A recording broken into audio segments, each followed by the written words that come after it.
구약 성경과 이런 절기나 뭐 성막의 이런 어떤 것들을 만드는 것들에 대해서 들었을 때 얼마나 저는 어려웠던지요.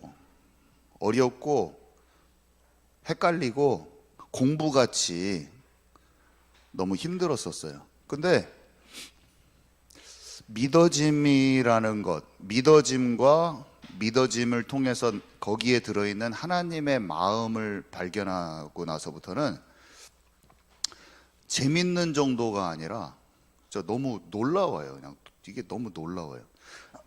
하나님께서 실제로 이집트라는 나라, 그때 고대 근동 지역에 실제 이집트라는 나라에 요셉이라는 인물을 통해서 들어가게 하셨잖아요. 70명이 야곱의 가족. 그래서 그 가족들이 200만, 250만으로 고센 땅에서 많아졌어요. 거기 막 피라미드 만들어주고 막 노예로 살다가 하나님께서 아브라함에게 약속하신 대로 때가 되니까 모세라는 사람 한 사람을 불러서 내가 아브라함의 하나님이요 이삭의 하나님이요 야곱의 하나님이라 호렙산에서 말씀하시네. 아브라함에게 약속하신 그 약속을 이루기 위해서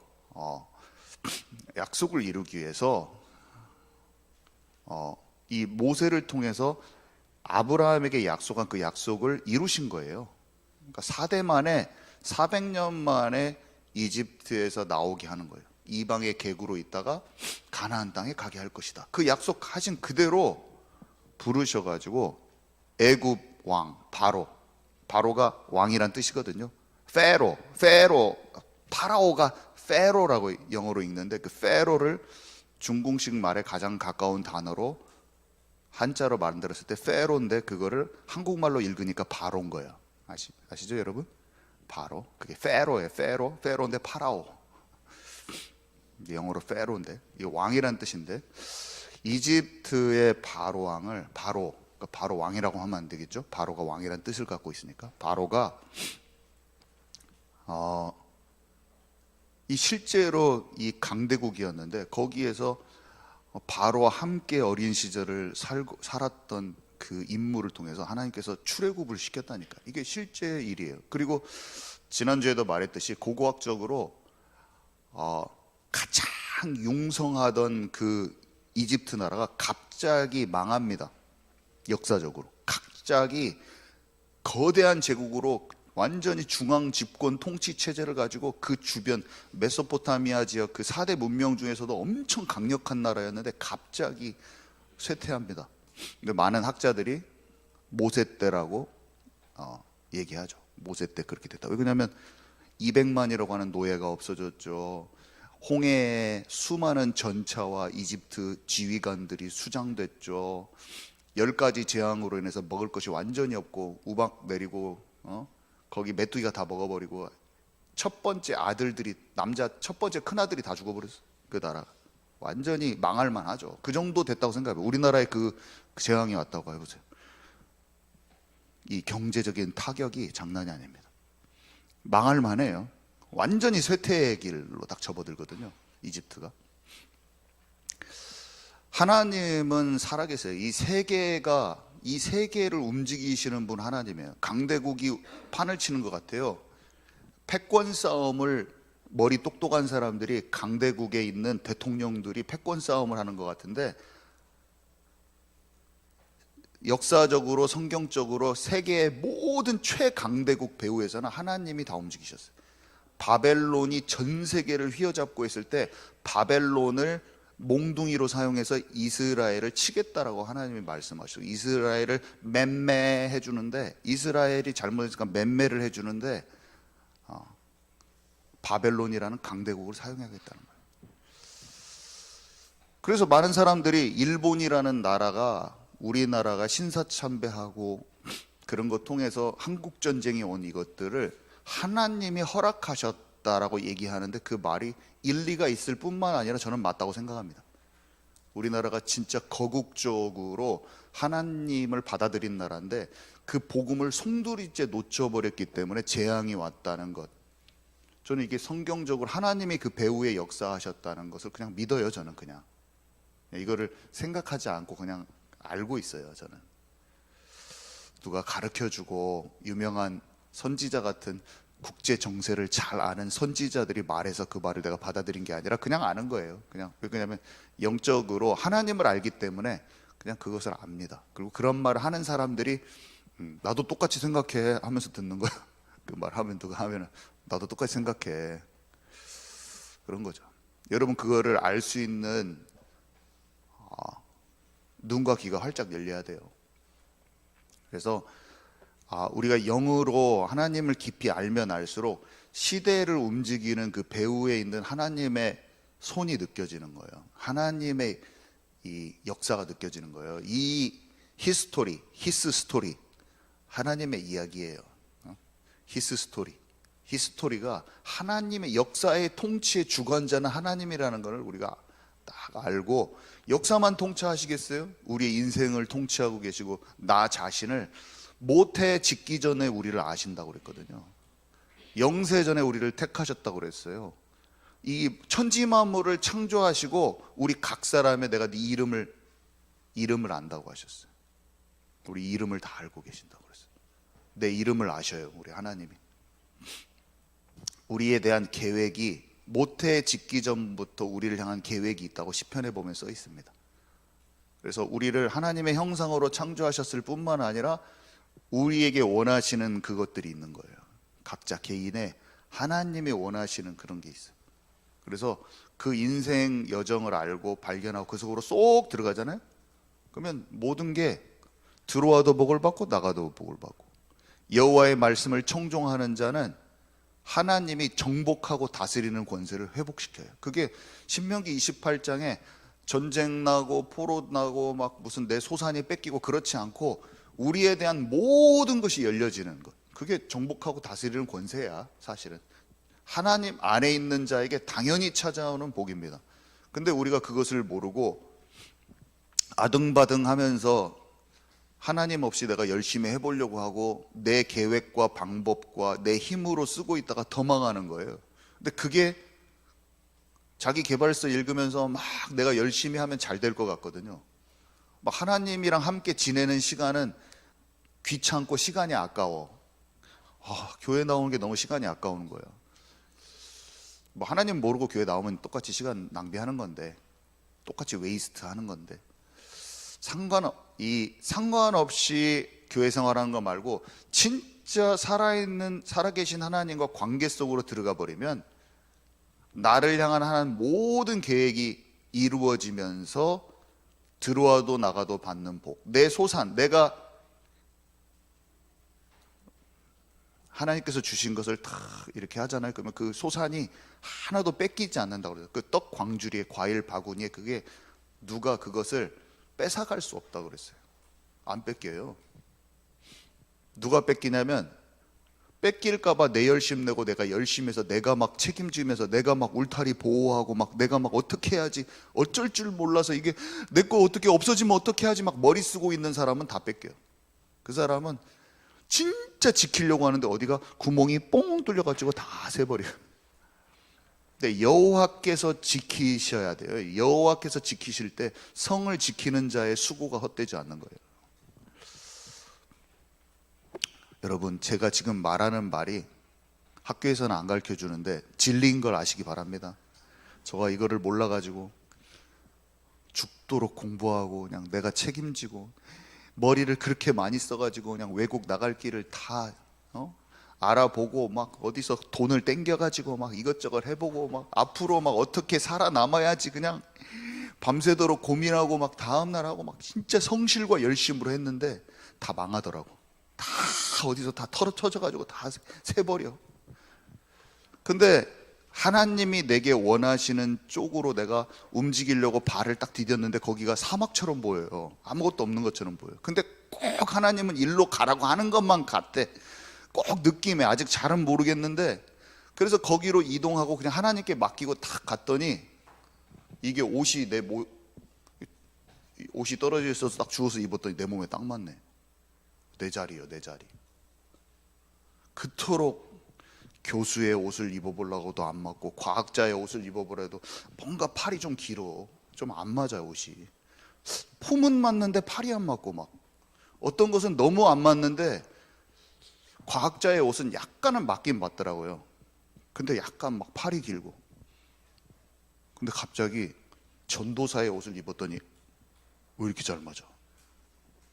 나요. 이게 나의 부르심이다. 나랑 전혀 안 맞아. 우리 엄마가 새벽기도 힘드니까 막 하지 말라고 그랬었는데 입어봤더니 맞더라고. 나한테 딱 맞아. 여러분한테 맞는 옷이 있는 것입니다. 그 옷을 입어야지 내가 찬란하게 빛나는 거예요. 아무리 좋은 멋있는 옷을 갖다가 입어도 그 옷이 나한테 안 맞아. 아무리 화려해도 안 맞으면은 어벙벙한 거예요.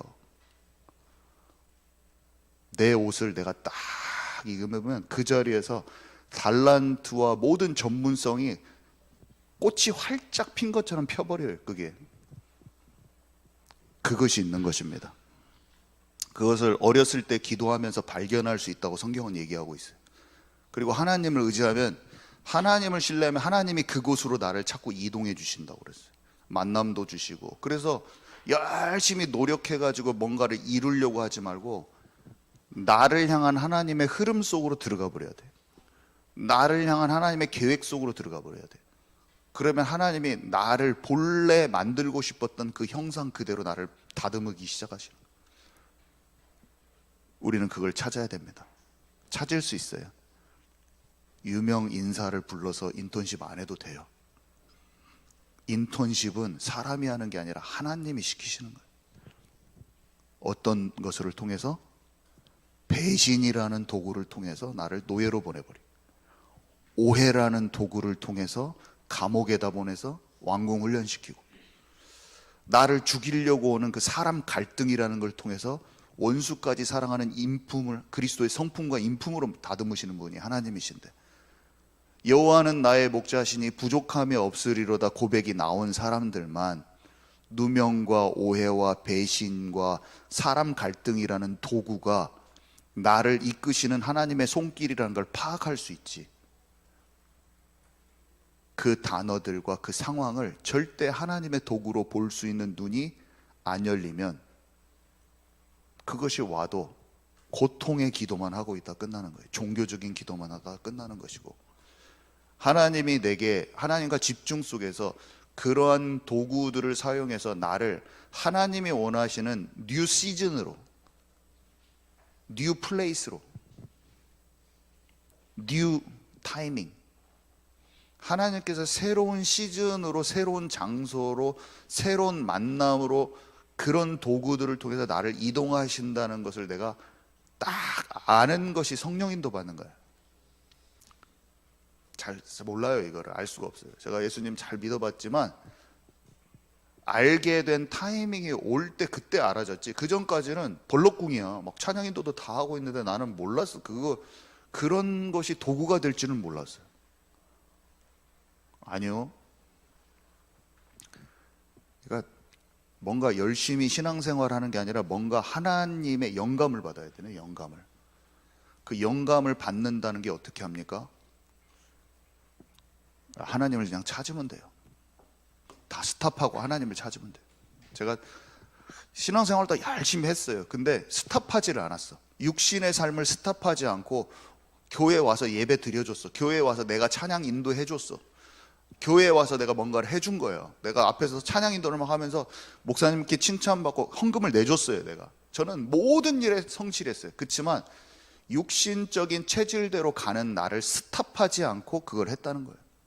근데 내가 육신적인 대로 끌려가고 있는 내 자신도 사실은 보이지도 않았어요. 저는 몰랐어요. 잘. 그냥 그게 다 쟤도 굴고 나도 굴고 다 그런 거야. 그래서 그게 스탑하는 게 뭔지를 몰랐어요. 근데 이거 스탑하는 거구나. 이게 너무 절체절명의 괴로움 속에 너무 깊이 들어가니까 혹시 내가 뭐 잘못됐나 하면서 생각 한번 딱 하는데 그때 모든 걸 멈췄어. 그냥 숨만 안 멈추고 다 멈췄어. 그냥 뭔가 내가 잘못하고 뭔가 엉뚱하게 하고 있는 것 같다. 이 괴로움이 안 풀리는 걸 보니. 그러면 눈물만 하염없이 흘러들면서 진짜로 스탑했어요. 진짜 내 삶을 주장하고 있는 나를 스탑했어요. 진짜로 스탑했어요. 그게 32살 때였어요. 그 전까지도 저는 진짜 칭찬받는 자였어요. 교회에서. 너 때문에 교회 다닌다는 말을 저는 20대부터 얼마나 많이 들었는지 몰라요. 우리 경빈이랑 태준이가 착실해서 칭찬 받죠. 저는 교회에서 나 없으면 교회 안 들어가는 정도였어요. 진짜 얼마나 칭찬 많이 받았는지 몰라요. 근데 내 영혼이 스탑하지 않았어. 나를 스탑하지 않았어. 내가 주장하는 삶을 스탑하지 않았어. 계속 뜨뜻미지근하게 내가 하고 싶은 거 다 하고 주님 도와주십시오 이 정도만 하고 진짜 괴로우니까 스탑했어요. 그랬더니 하나님의 음성이 들리기 시작하다. 진짜 스탑하고 가만히 있으니까 하나님이 내게 성령으로 역사하시기 시작했어요. 여러분 이걸 찾기 바랍니다. 여러분이 이걸 찾을 수 있을까? 중고등학교 때 찾아버리면 끝나버리거든요. 사무엘같이 돼버리는데 여러분의 말이 한마디도 땅에 안 떨어지면서 단에서 부엘세바까지 사무엘을 하나님께서 선지자로 세운 줄을 모든 사람이 알더라. 그렇게 돼버려요. 어떻게 되면 승민이는 진짜 성령 충만한 자다. 제주도에서 파주까지 사람들이 다 아는 거야. 그걸 전국의 사람들이 제주도에서 단에서 부엘세바까지 모든 사람이 승민이를 선지자로 부른 줄을 알았더라. 사무엘한테 그 일이 일어난 거예요. 사람들이 아이가 얘기를 하는데 말이 땅에 떨어지지 않아. 그 엘리 제사장 집부터 다 망해버리거든요.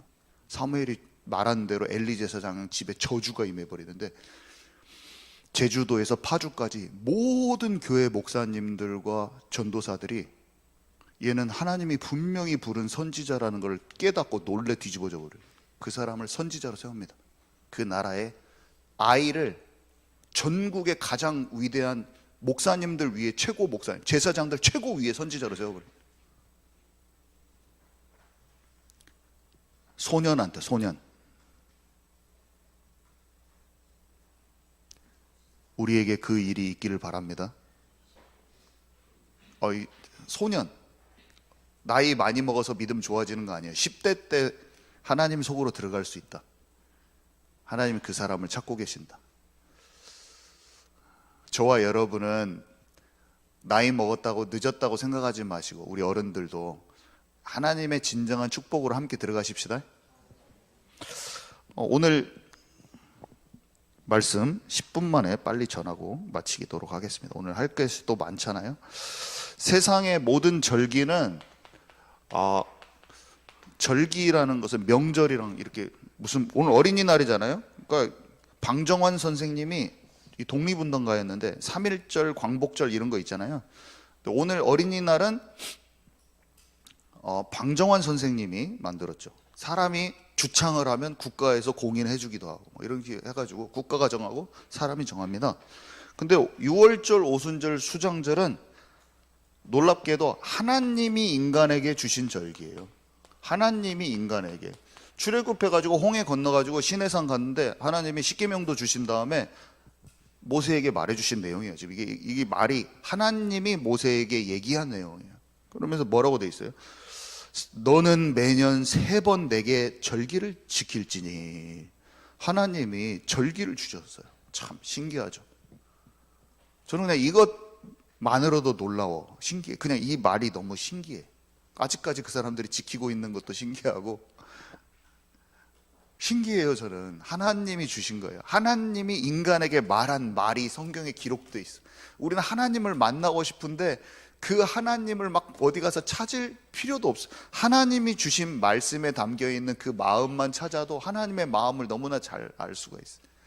우리 엄마가 고등학교 때 3학년 때 보낸 편지에 엄마의 마음이 그대로 써 있는데 제가 그걸 읽을 때 우리 엄마가 살아서 지금 내게 그 마음이 전달되는 것 같아요. 편지를. 하나님을 우리가 아는 것이 말씀 통해서도 이미 하나님의 마음을 구구절절히 알 수가 있는 거예요. 거기에 감춰져 있는 그 의미를 안다면. 근데 그것을 누가 하냐? 우리 안에 있는 성령께서 말씀을 읽을 때 모든 진리 가운데로 하나님의 진짜 의미, 하나님이 우리에게 말씀하고셨던 진짜 그 의미, 그거를 알게 한다고 그랬어요. 하나님의 깊은 것을 통달케 하신다고 그랬어요. 그래서 살아계신 하나님의 마음을 우리가 계속 만나는 거예요. 성경을 읽는 것은 어떤 역사적인 사실만 보는 게 아니라 거기에 하나님이 그때 당시에 말했던 그 사람들에게 했던 말 속에서 거기에 다 인간을 사랑하시는 마음과 구원에 대한 계획과 이런 게 다 감춰져 있거든요. 그것들을 계속 만나는 거예요. 하나님 주신 편지를 항상 읽는 거예요. 얼마나 좋아요. 이렇게 편지가 이렇게 두꺼워. 우리 엄마가 준 거 두 쪽밖에 안 되는데 이렇게 많아. 그래서 계속 뜯어보고 만져보고 하라고 주신 거예요. 성경을 남겨두셨어요. 기록해서 말세를 살아가는 우리가 읽도록 하나님의 편지가 우리 손에 주어져 있는 것이다. 그래서 여기 보면요, 이게 거의 기원전 1440년대쯤에 출애굽이 있었거든요.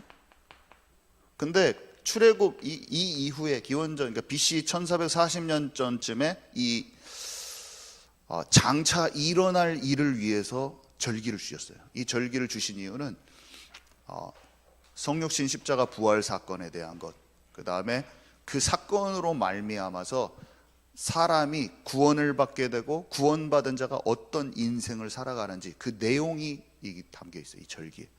그래서 저는 이렇게 표현하고 싶어요. 하나님의 복선이다. 영화나 좋은 복선이죠, 좋은 복선. 드라마 같은 거 보면은 남자친구가 준 거울이 킥 깨져, 갑자기 쨍 깨져. 그래서 남자친구랑 2, 3회를 더 보면은 드라마에서 이제 남자친구랑 브레이크업을 해. 이별 후에 이별을 하는 거야.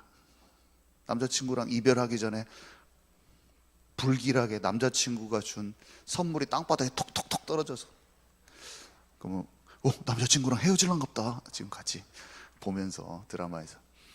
복선은 안 좋은, 소설 같은 데서, 영화 같은 데서 안 좋은 것을 예고하기 위해서 보통 많이 쓰이는데, 놀랍게도 하나님은 장차 있을 구원에 대해서 너무나 멋지게도 세상에서 가장 가치 있고 소중한 것인데, 그것에 대해서 절기로 사람들이 알 수 있도록 힌트를 주신 거예요.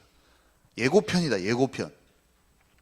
그래서 하나님의 복선인데 구원의 서정을 담고 있어요. 구원의 서정. 한 사람이 구원받고 진짜 성령 인도 받아서 진짜 하나님의 나라를 광야 여전 동안 이루는 것, 그것을 구원의 서정에 대한 예고편이다, 이렇게 설명할 수 있어요. 한 사람이 구원받아서 하나님께로 가기 전까지의 모든 과정을 설명하는 거예요.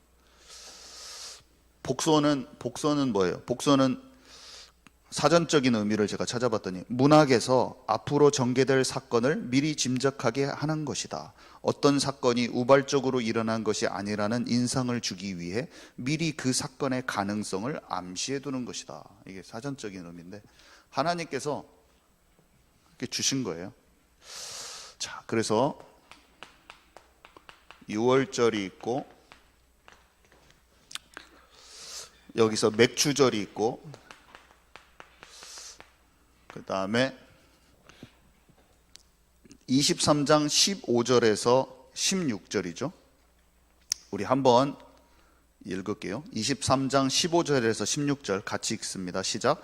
너는 무교병의 절기를 지키라. 내가 내게 명령한 대로 아비벌의 정한 때에 이래 동안 무교병을 먹을지니 이는 그 달에 내가 애굽에서 나왔음이라.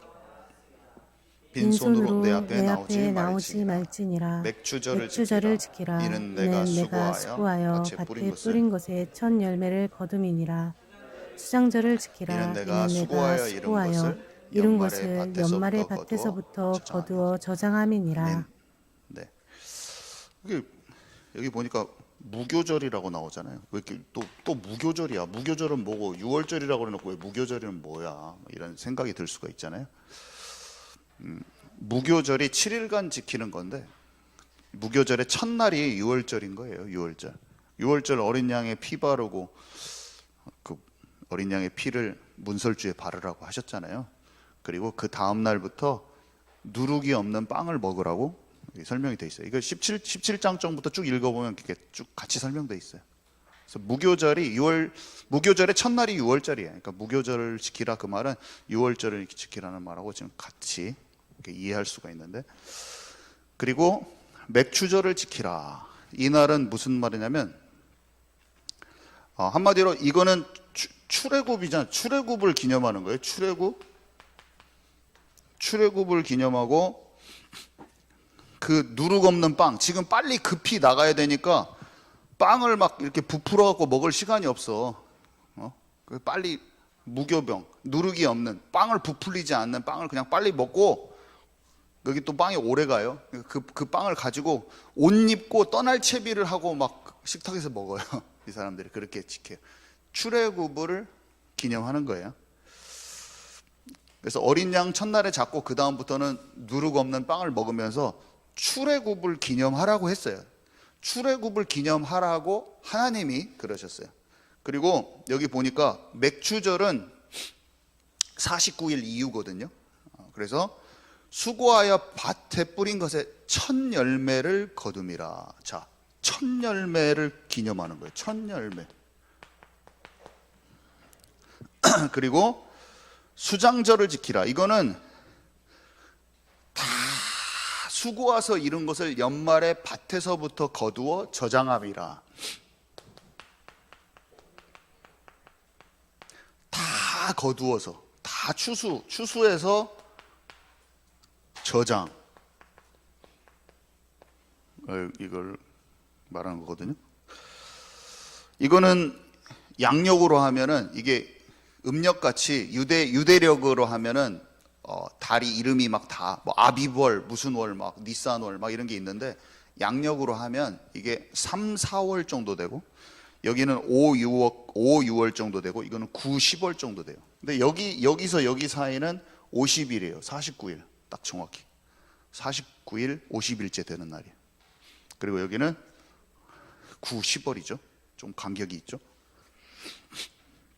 자, 근데 이거는 밀수확 기념, 그러니까 첫 열매, 첫 수확한 보리단을, 그러니까 봄 작물을 추수한 것에 대한 감사제였어요. 근데 의미가 첫 열매. 이거는 모든 추수가 끝나는 가을에 큰 기쁨으로 드리는 절기예요.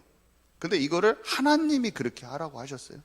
이스라엘 백성들은 어떻게 지키냐면, 자, 이게 이제 오순절인데, 오순절이라고 하기도 칠칠절이라고도 하는데, 이거는 초막절이라고 부르기도 하고 장막절이라고 부르기도 하는데, 같은 거예요. 이게 지금 이렇게 같고 이렇게 같고 이렇게 같아요. 근데 이스라엘 백성들은 초막이죠. 초막을 실제로 작은 초막을 짓고 아버지하고 아들과 가족들이 광야길에서 하나님이 함께 하셨던 거, 초막에서 살아보는 거예요. 그것을 실제로 합니다. 실제로. 그래서 이런 것을 같이 하면서 이때에 이렇게 해요. 장막을 짓고 광야길을 기념하고. 이것은 첫 번째 열매에 대한 그것을 기념을 하는 거죠. 이 세절기의 영적인 의미는 뭐냐면요, 이게 어린 양 피잖아요. 어린 양이, 흠없는 어린 양이 예수 그리스도고 구원을 뜻해요. 영적인 의미는 예수 그리스도 뿐이 없다는 거죠. 예수 그리스도 통해서 구원받고 해방받는 걸 뜻하고, 이거는 성령 인도의 시작을 뜻해요. 성령 인도의 시작.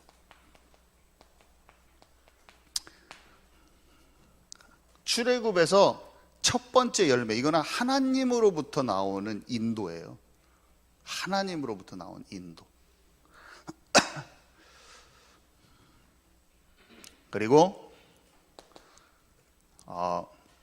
걷어들이잖아요. 이거는 우리가 잘 알죠. 천국 가는 거, 천국 추수한다고, 추수, 낫으로 천사들이 추수한다고 되어 있거든요. 성경에 보면, 계시록 같은 데 보면 추수, 복음을 전해서 천국 가는.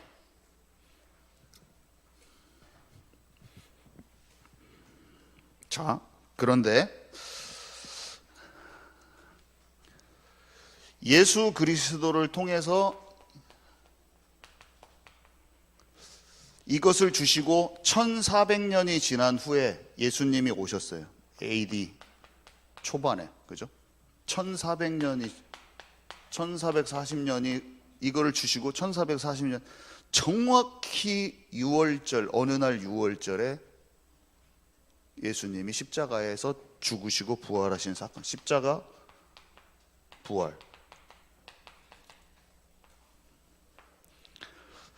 정확히 49일에 지난 후에 오순절날이 이름에 성령 강림, 성령이 오시고 교회가 탄생했어요. 교회의 탄생.